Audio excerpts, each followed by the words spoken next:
Good morning student. आज हम हमारा रिवीजन क्लासेस चालू करेंगे।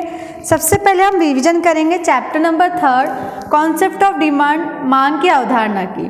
वापस से हम अपना रिवीजन के सारे चैप्टर देखेंगे एक एक करके। फर्स्ट हम इसमें देखते हैं कि डिमांड क्या होती है। तो डिमांड के लिए हमारे पास 5 चीज़ें होनी चाहिए। सबसे पहले तो होना चाहिए हमारे पास डिज़ायर, उसके बाद किसी वस्तु को खरीदने, किसी कमोडिटी को खरीदने के लिए money, then desire to spend,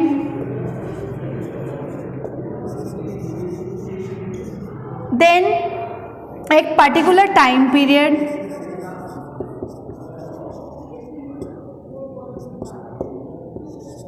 and particular price। तो किसी भी चीज़ कमोडिटी की जब डिमांड तब होगी जब इसके लिए 5 चीज़ें ज़रूरी होगी। फर्स्ट है डिज़ायर, हमें उस कमोडिटी की वांट्स होनी चाहिए, हमें उस डिज़ायर होनी चाहिए, नीड होनी चाहिए। अगर किसी कमोडिटी की हमारे पास नीड नहीं है तो हम उसको परचेज नहीं करेंगे। सेकंड है हमारे पास मनी। अब नीड तो है हमारे पास, वांट्स भी है हमारे पास, बट हमारे पास उसको परचेज करने के लिए अगर मनी नहीं है तो हम उसको कमोडिटी की डिमांड नहीं कहेंगे। तो किसी भी कमोडिटी की डिमांड जब होगी जब हम उसको खरीदने के लिए हमारे पास एक सफिशिएंट अमाउंट होना चाहिए। उसके बाद है डिज़ायर टू स्पेंड।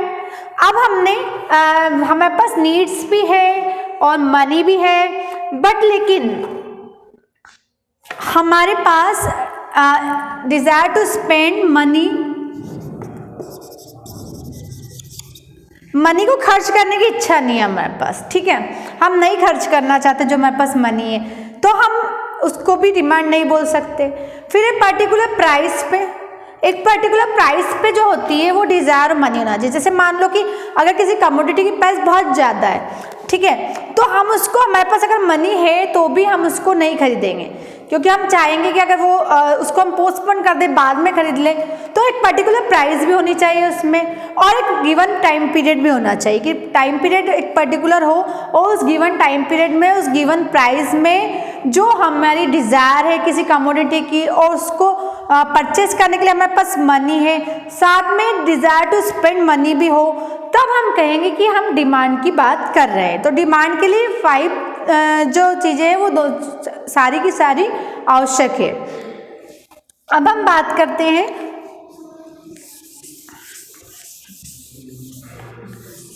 जैसे एक पर्टिकुलर, जैसे हमारे पास जब डिज़ायर है किसी कमोडिटी की, वांट्स है हमें और हमें उसको परचेज करना है, तो हमारा जो उससे रिलेशनशिप है वो हम प्राइस के अकॉर्डिंग निकालते हैं कि उस कमोडिटी की डिमांड और प्राइस में क्या रिलेशनशिप होगा।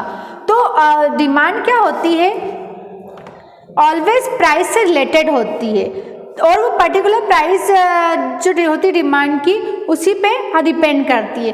तो हम कह सकते हैं कि डिमांड जो है वो प्राइस से रिलेटेड है। तो अगर प्राइस डिक्रीज होगी तो डिमांड ज़्यादा होगी, और अगर प्राइस इंक्रीज होगी तो डिमांड डिक्रीज होगी। तो डिमांड को हम किससे रिलेटेड मानते हैं, प्राइस से। उसके बाद आता है हमारे पास डिमांड शेड्यूल। डिमांड शेड्यूल क्या होता है, तो डिमांड शेड्यूल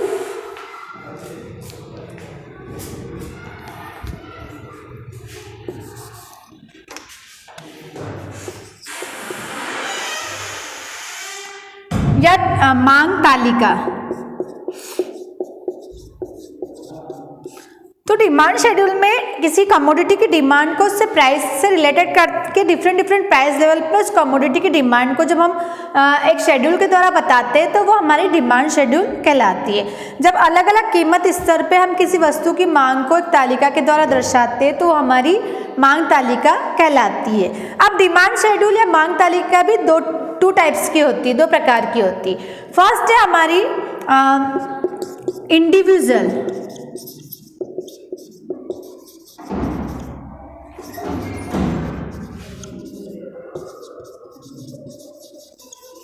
फर्स्ट है हमारी इंडिविजुअल डिमांड शेड्यूल, व्यक्तिगत मांग तालिका।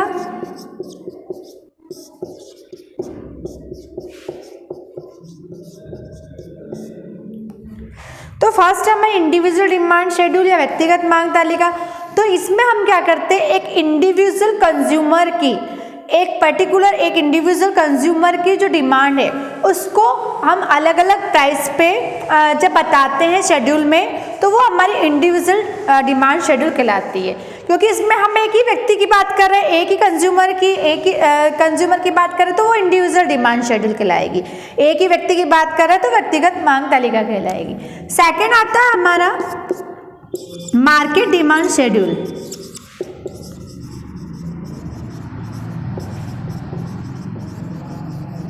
बाजार मांग तालिका।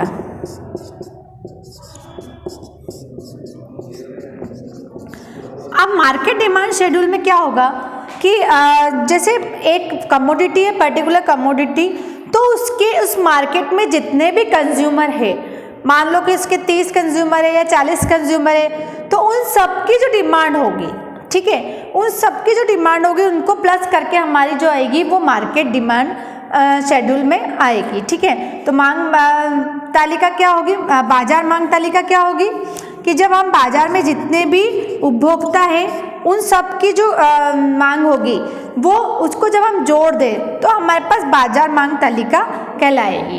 अब हम इसको एक बार शेड्यूल बना के देखते हैं कि इंडिविजुअल डिमांड शेड्यूल और मार्केट डिमांड शेड्यूल किस तरह से होता है। हम टेबल के द्वारा दोनों चीज़ को समझने का प्रयास करेंगे कि इंडिविजुअल डिमांड शेड्यूल क्या होती है और मार्केट डिमांड शेड्यूल क्या होती है। फर्स्ट हमारी इंडिविजुअल डिमांड शेड्यूल, व्यक्तिगत मांग तालिका। यहाँ पे हमें एक कमोडिटी की प्राइस दी हुई है और क्वांटिटी डिमांड दी हुई किसी एक कंज्यूमर की। ठीक है, मान लो कंज्यूमर ए की दी हुई है, तो ये हमारे पास एक ही कंज्यूमर की है और उसकी अलग अलग प्राइस में उसकी जो क्वांटिटी डिमांड है वो बताई हुई है कि अगर प्राइस 10 रुपीज़ होती है तो कंज्यूमर ए कितनी क्वांटिटी डिमांड करना चाहेगा, 30 की। और अगर प्राइस 10 से 15 रुपीज़ हो जाती है, इंक्रीज हो जाती है, तो कंज्यूमर की क्वांटिटी डिमांड कितनी हो जाएगी, 25।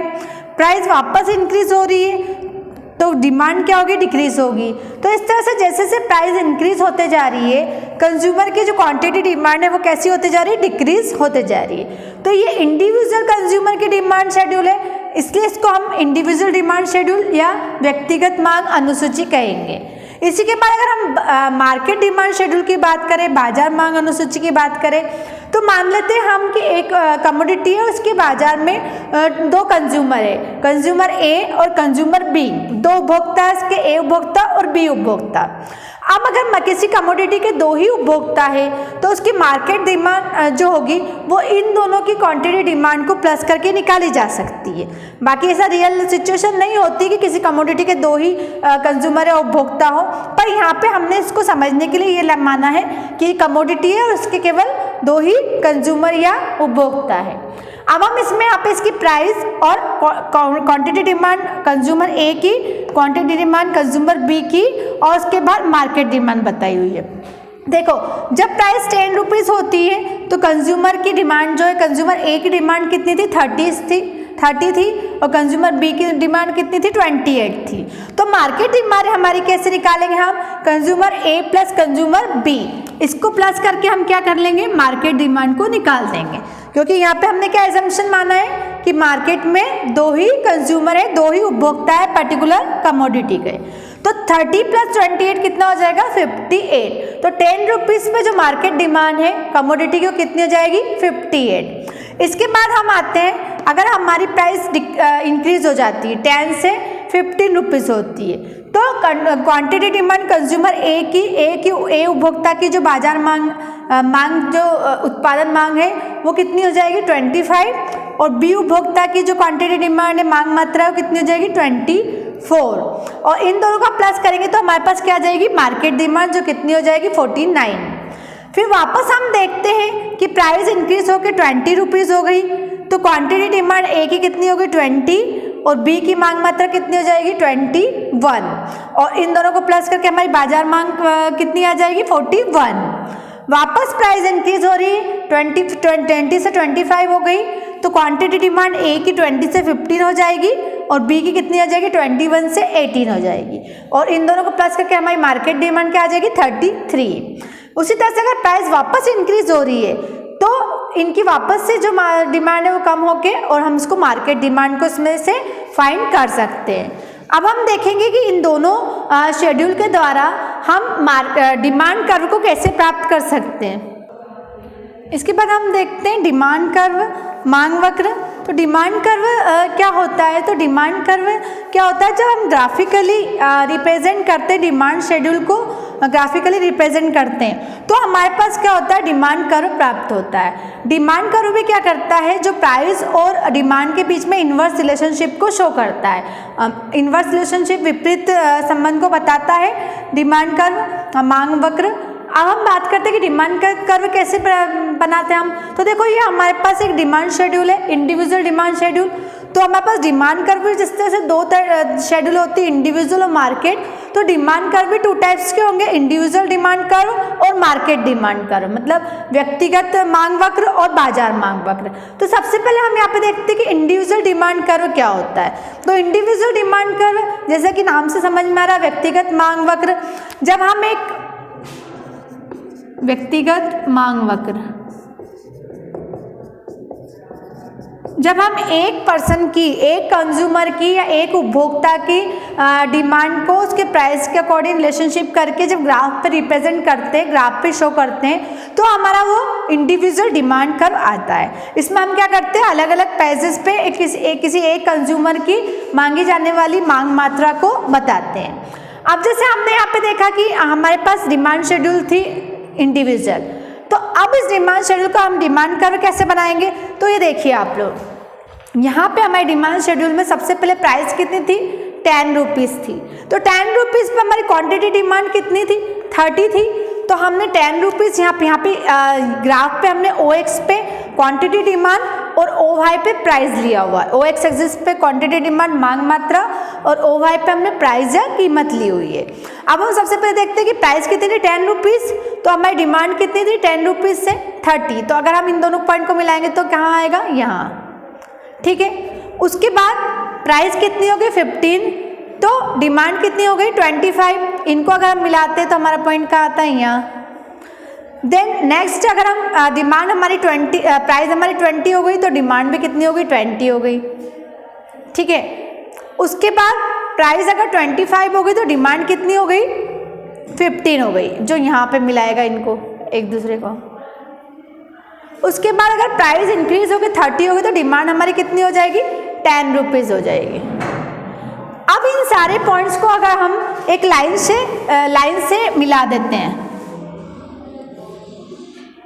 इन सारे पॉइंट्स को अगर हम लाइन से मिला देते हैं तो हमारा DD कर्व यानी डिमांड कर्व हमें प्राप्त हो जाएगा, ठीक है। डिमांड जो कर्व होता है, जो मांग वक्र होता है, वो हमेशा डाउनवर्ड होता है। डाउनवर्ड होने के लिए क्या कारण? डाउनवर्ड, उसका स्लोप नेगेटिव होता है, क्योंकि जैसे जैसे प्राइस इंक्रीज होती है वैसे वैसे क्वांटिटी डिमांड कम होती है, इसलिए कैसा होता है? डाउनवर्ड और नेगेटिव स्लोप लिया हुआ। तो मांग वक्र हमेशा ऊपर से नीचे गिरता हुआ होता है, ऋणात्मक ढाल वाला होता है, क्योंकि अगर किसी की वस्तु की कीमत अगर बढ़ती है तो उसकी मांगी जाने वाली मात्रा क्या होती है? कम होती है। अब इसी तरह से हम देखते हैं कि मार्केट डिमांड कर्व क्या होता है। अब हम देखते हैं कि हम मार्केट डिमांड शेड्यूल के द्वारा मार्केट डिमांड कर्व कैसे बता सकते हैं। तो जिस तरह इंडिविजुअल डिमांड कर्व एक पर्सन का या एक व्यक्ति का, एक कंज्यूमर का होता है, उसी तरह से अगर हम मार्केट डिमांड कर्व की बात करें तो वो पूरे मार्केट में जितने भी कंज्यूमर है वो जितनी भी डिमांड करते हैं कमोडिटी के अलग अलग प्राइस लेवल पे, वो मार्केट डिमांड कर्व में शो की जाती है। तो मार्केट डिमांड शेड्यूल को जब हम ग्राफिकली रिप्रेजेंट करते हैं, शो करते हैं, तो हमारा मार्केट डिमांड कर्व कहलाता है। अब जैसे हमने यहाँ पे देखा मार्केट डिमांड शेड्यूल है, यहाँ पे दो कंज्यूमर माने हमने A और B, ये दो ही उपभोक्ता है बाजार में किसी कमोडिटी या वस्तु के। तो अगर हम इनका डिमांड कर्व बनाएंगे तो कैसे होगा? तो सबसे पहले हम डिमांड कर्व A का बनाया हमने, फिर हमने B कंज्यूमर का डिमांड कर्व बनाया, और उसके बाद हमने इन दोनों का प्लस करके और मार्केट डिमांड कर्व बनाया। ये ग्राफिकली किसी भी तरह से प्लस नहीं होगा, ग्राफिकली इनका कोई भी सम नहीं होगा। इसमें केवल आपको क्या करना है? शेड्यूल में जो प्लस किया हुआ है उसी को ग्राफ पे शो करना है। जैसे हमने इसकी जो हमारा डिमांड कर्व A का है वो हमने इस टेबल के अनुसार बनाया है। जैसे जब 10 रुपीज़ प्राइस थी तो डिमांड कितनी थी A की? 30। 15 रुपीज़ प्राइस थी तो डिमांड कितनी होगी? 25। 20 रुपीज़ प्राइस तो डिमांड 20 और 25 रुपीज़ हो तो डिमांड 15। तो इसको हमने कहा ग्राफ पे शो कर दिया, तो हमारे पास ए का डिमांड कर्व आ गया। उसी तरह से अगर हमको बी का डिमांड कर्व बनाना है तो हमने डिफरेंट प्राइस लेवल पे जो बी की क्वांटिटी डिमांड थी उसको शो करा हमने जब, तो हमारे पास बी का डिमांड कर्व आ गया। जैसे 10 रुपीज़ पे 28 क्वांटिटी डिमांड थी, 15 पे 23 थी, 20 पे 19 थी, 25 पे 13 थी और 30 पे 9 थी। ठीक है, अब हम क्या करेंगे, इसको दोनों को प्लस करके जब हमने मार्केट शेड्यूल बनाई तो उसी तरह से हमने जो नेक्स्ट हमारा शेड्यूल होता, जो हमारा डिमांड मार्केट डिमांड कर्व था उसको हमने इस मार्केट शेड्यूल के आधार पे बनाया है। जैसे जब 10 रुपीज़ था तो हमारा मार्केट डिमांड कितनी थी 58, तो हमने यहाँ बता दी 58 10 रुपीज़ पे। ठीक है, उसके बाद जब प्राइस 15 हुई तो डिमांड कितनी होगी मार्केट की में 48, क्योंकि मार्केट डिमांड क्या था, ए और बी दोनों को प्लस करके लाई गई हुई थी। ए और बी दोनों की डिमांड को प्लस करके हमने मार्केट डिमांड प्राप्त किया था। उसके बाद अगर प्राइस 20 रुपीज़ हो गई तो डिमांड कितनी होगी मार्केट की, मार्केट में डिमांड कितनी हुई उस कमोडिटी की 39, और अगर प्राइस 25 होगी तो मार्केट डिमांड कितनी होगी 28, उसी तरह से प्राइस 30 होगी तो मार्केट डिमांड कितनी होगी 19 हो गई। तो इस तरह से जब हमने ग्राफिकली इसको रिप्रेजेंट किया डिमांड शेड्यूल को ग्राफ में, तो वो हमारा पास क्या आ गया, मार्केट डिमांड कर्व आ गया। तो आज हमने देखा था डिमांड क्या होती है, इसके अलावा डिमांड शेड्यूल और डिमांड कर्व कितने प्रकार के होते हैं। नेक्स्ट इसका पार्ट जो है वो नेक्स्ट वीडियो में देखेंगे हम। Thank you.